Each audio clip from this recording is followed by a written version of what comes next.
Jalur jalan di perumahan di Bekasi, Jawa Barat ditembok sebagai buntut konflik lahan. Diduga hal ini karena pengembang menyerobot tanah milik orang lain. Kita akan bahas pagi ini soal kasus yang mendera warga di Bekasi. Nanti akan bergabung bersama kami salah satu warga yang rumahnya ditembok di perumahan Green Village, Bekasi. Dan saat ini kami sudah juga bergabung dengan Sekretaris Jenderal Konsorsium Pembaruan Agraria, Dewi Kartika. Mbak Dewi, halo, selamat pagi. Selamat pagi. Oke, sudah bergabung juga pagi ini Pak Wahyu Prihantoro, warga dari Green Village. Pak Wahyu, terima kasih sudah bergabung, Pak. Oke, saya akan ke Mbak Dewi terlebih dulu sebenarnya. Mbak, ini udah kejadian gitu. Warganya sudah ngebangun rumah, sudah jadi, di tengah-tengah baru tahu kalau ternyata ada tanah yang sebenarnya dicaplok punya orang lain. Kalau sudah begini, harus apa Mbak Dewi?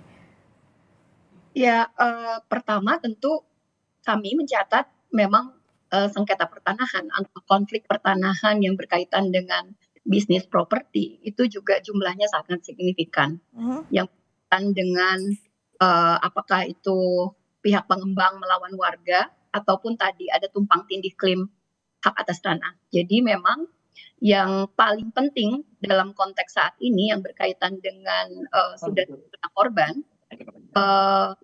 yang paling penting adalah pihak pemerintah kota dan Badan Pertanahan Nasional. Saya pikir yang perlu memperjelas karena kepastian hukum legalitas hak atas tanah itu tentu berkaitan dengan hak atas tanah dari pihak pengembang, termasuk dari Tapi saya kurang dengar suara dari itunya. Kan legalitas pembangunan. Iya.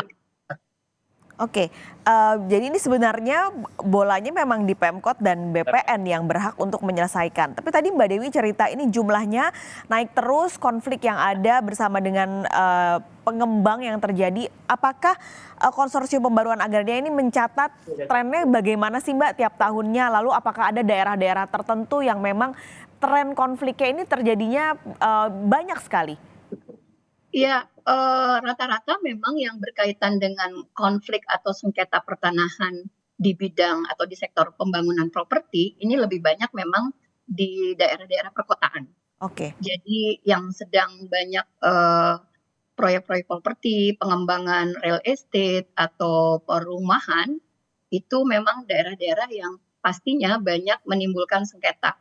Ini sebenarnya sumbernya dari ketidakpastian hukum dan legalitas hak atas tanah, termasuk tentu ada kemungkinan banyak juga praktek-praktek mafia tanah yang berkembang sehingga membuat status hak atas tanah menjadi bias, menjadi tidak jelas, bahkan timbulnya sertifikat-sertifikat bodong.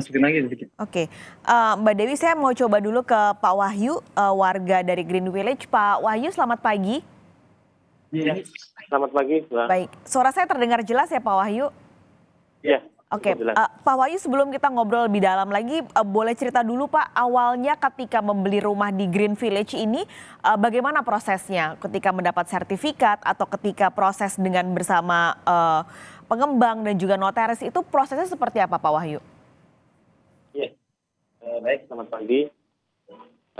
Kalau untuk pembeliannya sih sesuai dengan pembelian dengan pada umumnya ya. Jadi saya membeli rumah itu tahun 2015. Kemudian akad dengan notaris dan juga developer itu di bank seperti biasa, seperti yang lainnya juga. Kemudian dari situ saya juga tidak tahu kalau memang sedang ada sengketa atau apapun gitu. Kemudian baru setelah itu di 2016 baru kita mendengar kalau memang ada sengketa lahan antara pihak pemilik tanah sebelah dengan developer. Seperti itu kira-kira Mbak. Oke, jadi waktu 2015 waktu ngurus KPR di bank, berarti bank juga tidak melihat ada keanehan di sertifikatnya ya? Iya, betul. Oke, waktu 2016 baru dengar ternyata ada perselisihan sengketa tanah ini. Ketika itu pengembangnya bagaimana responnya untuk para pembeli rumah di Green Village ini?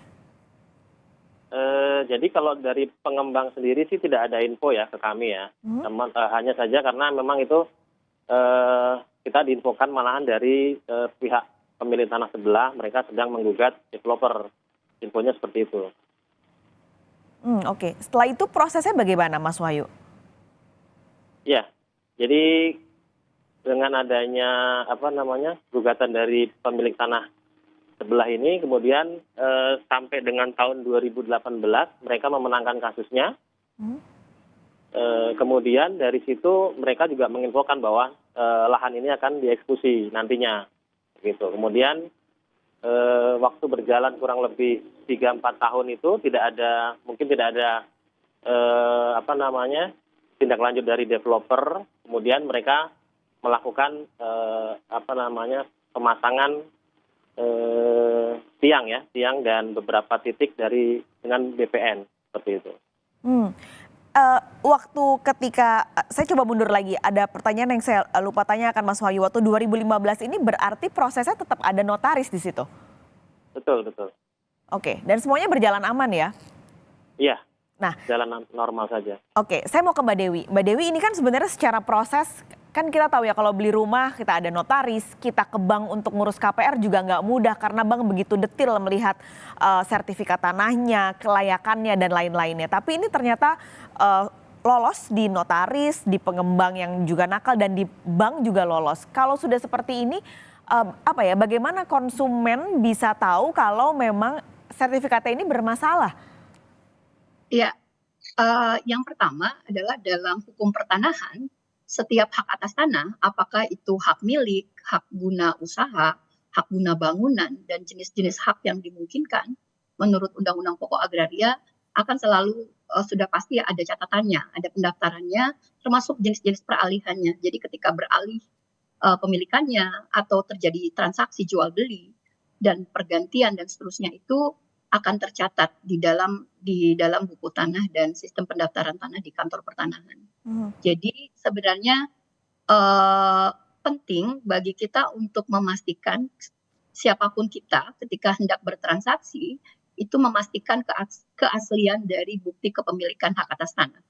Yang itu bisa dicek langsung ke kantor pertanahan ataupun lewat sistem online. Meskipun sistem online saya pikir banyak juga masyarakat yang masih awam, sehingga kita bisa ngecek langsung untuk memastikan bahwa betul pihak developer ini memiliki legalitas bukti kepemilikan hak atas tanah, termasuk status kepemilikannya. Apakah developer ini adalah dalam status kepemilikannya hak milik atau hak guna bangunan saja? Artinya hak guna bangunan itu hanya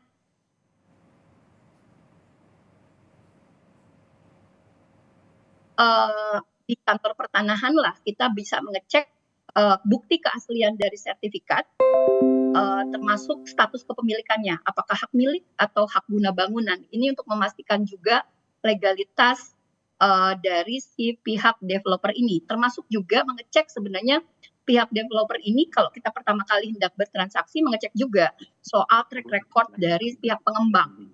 Karena kita juga harus memastikan bahwa pihak pengembang ini juga kemudian dia juga punya track record yang baik di bisnis properti.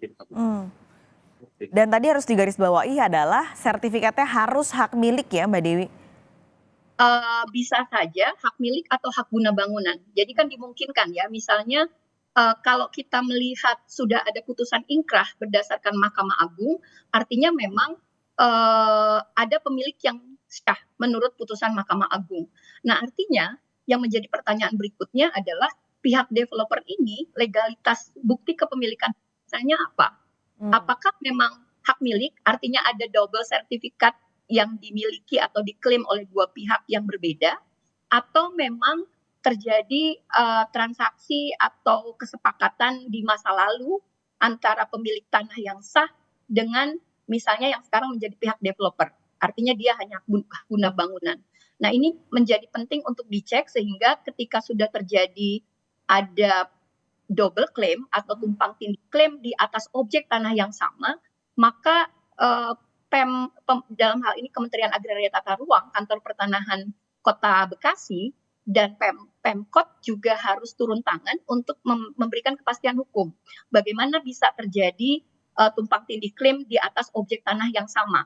Belum lagi bicara tidak hanya soal hak atas tanah, tapi bagaimana mungkin misalnya jika masih tidak clear and clean status hak atas tanahnya, kok bisa juga diberikan izin membangun bangunan B-nya. Nah itu sehingga di awal-awal kita juga harus punya surat ketika kita ingin membeli properti atau membeli tanah, kita juga harus memastikan dari pihak developer juga punya syarat, punya tanggung jawab memberikan surat pernyataan bahwa tanah tidak dalam sengketa. Jadi status clear and clean di atas tanah itu menjadi penting untuk memastikan bahwa tanah yang hendak kita beli atau bangunan yang hendak kita cicil itu tidak dalam sengketa. Itu juga menjadi salah satu persyaratan ketika kita bekerja sama atau bertransaksi dengan pihak developer. Oke, nanti saya juga akan ngobrol dengan Mas Wahyu. Ini kemarin Pemkot berjanji akan turun tangan juga mengawasi dan menyelesaikan permasalahan ini. Bagaimana proses sejauh ini? Nanti kita akan berbincang lagi bersama Mas Wahyu dan juga Mbak Dewi, tapi kita akan jeda sejenak. Sapa Indonesia Pagi segera kembali. Kita masih akan berbincang pagi ini soal sengketa penyerobotan lahan yang terjadi di Bekasi, Jawa Barat. Masih bergabung pagi ini dengan pemilik rumah di Green Village Bekasi, Mas Wahyu Prihantoro, dan juga Sekjen Konsorsium Pembaruan Agraria Mbak Dewi Kartika. Saya ke Mas Wahyu lagi. Mas Wahyu, ini kan sebenarnya dibangun 2015, lalu di 2016 muncul ada permasalahan soal lahan ini. Ketika 2016, apakah sudah sempat melapor ke Pemkot, Mas? Belum Mbak kalau itu. Jadi kita mulai melaporkan itu setelah adanya dilakukan sita eksekusinya, gitu sekitar tahun 2022. Itu baru kita bersurat ke Pemkot dan instansi yang terkait. Pemkot dan BPN berarti? Iya, Pemkot, kemudian Distaru, kemudian BPN juga. Nah itu kita salinan tanda terimanya kita simpan semua. Oke, sejauh ini bagaimana respon dari lembaga-lembaga tersebut? Ya sangat disayangkan sih sampai dengan hari ini belum ada respon yang begitu terlihat ya Mbak ya. Jadi kemarin memang sudah ada ya dari pihak kecamatan, kemudian wakil dari Pemkot juga.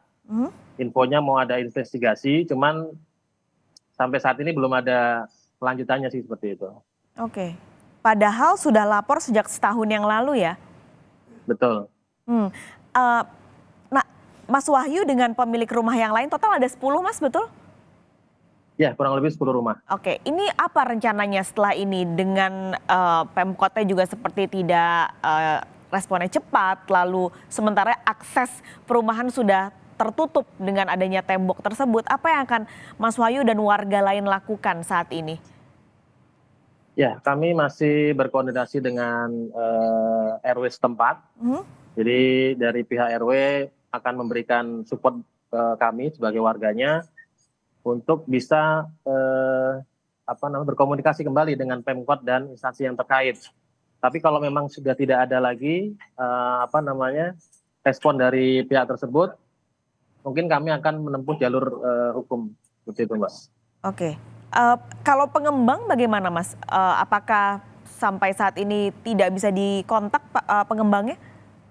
Iya betul. Sampai saat ini kita kesulitan ya untuk menemukan pengembangnya karena mungkin secara PT-nya juga sudah tidak ada, mereka sudah bubar seperti itu istilahnya. Kemudian secara personalnya kita juga kesulitan untuk mengetahui lokasi rumahnya atau seperti apa seperti itu Mbak. Ini kalau pengembangnya Mas Wahyu memilikikah informasi pengembang ini memiliki proyek di tempat lain atau hanya Green Village Bekasi saja? Sementara sih memang hanya kita menduga ya Mbak, dalam artian beberapa informasi yang kita dapatkan memang ada sedang membangun perumahan di tempat lain seperti itu. Di mana Mas? Apakah warga mengetahuinya? Salah satunya yang kemarin kita coba cross check itu mungkin di luar Jakarta ya, ada di Jawa Barat. Oke, tapi nama pengembangnya berarti berubah ya di Jawa Barat itu? Betul. Oke. Nama pengembang yang sekarang sudah tidak aktif lagi sih. Oke, kalau dulu namanya apa Mas? Dulu itu PT Surya Mitra Tama. Oke, sekarang berubah menjadi apa?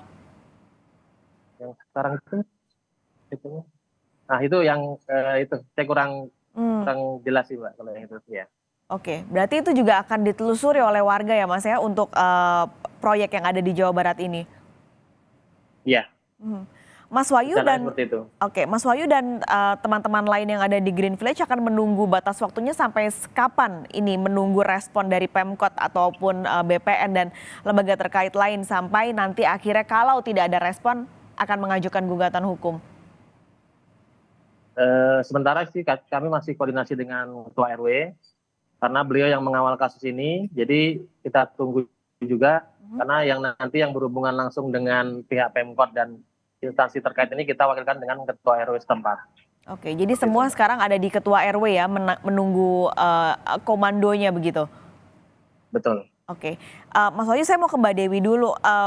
Mbak Dewi ini kan sebenarnya bangunannya sudah ada, sudah dibangun perumahannya. Ini berarti memang bisa ya digugat. Ini aturannya sebenarnya seperti apa? Iya, sebenarnya ini kan kita berbicara misalnya dalam konteks hak milik. Hak milik itu bisa dimiliki oleh individual ataupun oleh badan hukum. Tentu ada aturan-aturannya yang berkaitan dengan hak milik yang dimiliki oleh perseorangan ataupun badan hukum. Nah, yang saya belum tahu adalah apakah memang yang ditawarkan oleh pihak pengembang adalah hanya HGB, dalam dia punya legalitas HGB atau dia memang sudah punya hak milik. Tetapi apapun bentuk hak atas tanah yang dimiliki oleh pihak pengembang, tentu ini semua tercatat di kantor pertanahan. Sehingga memang saya pikir salah satu alternatif selain Pemkot adalah warga yang menjadi korban ini juga bisa meminta informasi dan klarifikasinya dari kantor pertanahan Bekasi itu sendiri, karena pasti status hak atas tanah dengan objek tanah tersebut akan tercatat dengan jelas. Nah, hal ihwal soal legalitas hak atas tanah ini menjadi penting untuk membongkar sebenarnya sengkarut legalitasnya ada di mana sih sebenarnya. Nah, kalau sudah ada putusan Mahkamah Agung artinya pemilik yang mengklaim sebagai pemilik tanah sudah punya keputusan tetap dan tentu pemerintah bisa mengeksekusi itu. Nah, tetapi kan ini ada dua korban sebenarnya, kan hanya yang memenangkan putusan di Mahkamah Agung, tetapi juga warga di Green Village sendiri yang menjadi bagian dari korban yang mereka tidak tahu menau, tetapi mereka tahu bahwa mereka sudah merasa bertransaksi, sudah ada itikat jual beli dan seterusnya, dan dirasa itu sudah legal juga, ternyata ada tumpang tindih klaim. Sehingga dibukanya status hak atas tanah dan legalitas dari pihak developer ini menjadi penting untuk segera dibuka. Dan ini sebenarnya bukan pekerjaan sulit, apalagi kalau sudah menjadi dampaknya sudah meluas dan ada korban tambahan, tidak hanya pemilik sah tapi juga 10 bahkan mungkin bisa jadi nanti ada banyak warga yang menjadi korban dari ketidakpastian hukum atas legalitas hak atas tanah, maka sebaiknya memang kantor pertanahan segera membantu dan turun tangan untuk memperjelas legalitas hak atas tanahnya.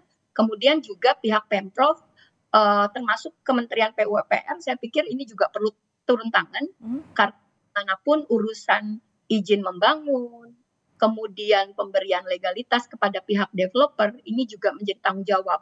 Karena banyak sebenarnya dari kasus-kasus pertanahan yang berkaitan dengan sektor properti, salah satunya adalah soal keterlibatan oknum-oknum aparat dan dari pemerintahan sendiri, dari mulai tingkat desa sampai tingkat pusat itu bisa menjadi bagian dari problem yang menimbulkan ketidakpastian hukum dan tentu berdampak kepada masyarakat luas. Jadi ini perlu dibuka.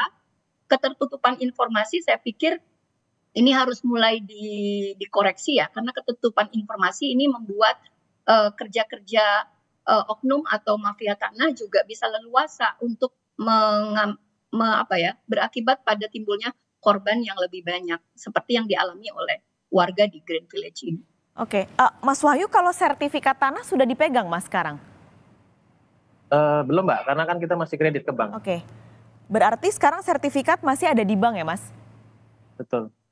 Itu bentuknya SHM kah atau SGB? SHM. Oh oke, jadi sertifikat hak milik ya sertifikatnya? Betul. Oke, saya terakhir mau bertanya lagi ke Mbak Dewi. Berarti kembali menegaskan bola panasnya sekarang ada di Pemkot dan juga BPN ya Mbak Dewi? Ya, saya pikir Pemkot harus turun tangan segera ya, karena dampaknya sudah meluas. Kemudian kantor pertanahan menjadi paling urgent dan relevan untuk dimintai juga informasi dan klarifikasinya tentang status hak atas tanah. Yang menarik sebenarnya memang kalau kita bicara soal tadi misalnya warga itu punya akad jual beli dengan pihak developer dan juga ada bank yang mendukung proses itu. Saya pikir bank juga kan tidak mungkin memberikan satu proyek atau jaminan kepada pihak developer kalau developer ini juga tidak di tracking secara jelas. Nah, artinya harus dikonfirmasi juga karena bank ini menjadi penanggung jawab juga yang punya transaksi dengan pihak developer. Nah, ini harus dicek juga sebenarnya, dan warga saya pikir punya hak untuk melakukan gugatan, termasuk gugatan perdata ataupun pidana, karena ini sudah merugikan banyak pihak dan warga yang juga sudah melakukan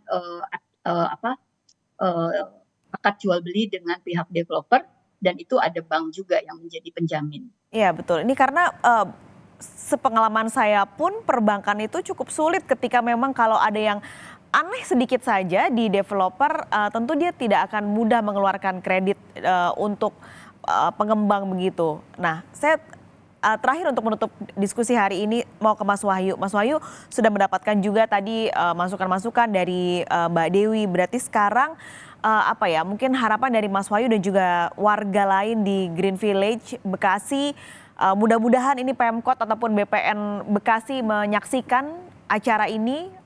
Adakah yang mau disampaikan Mas Wahyu?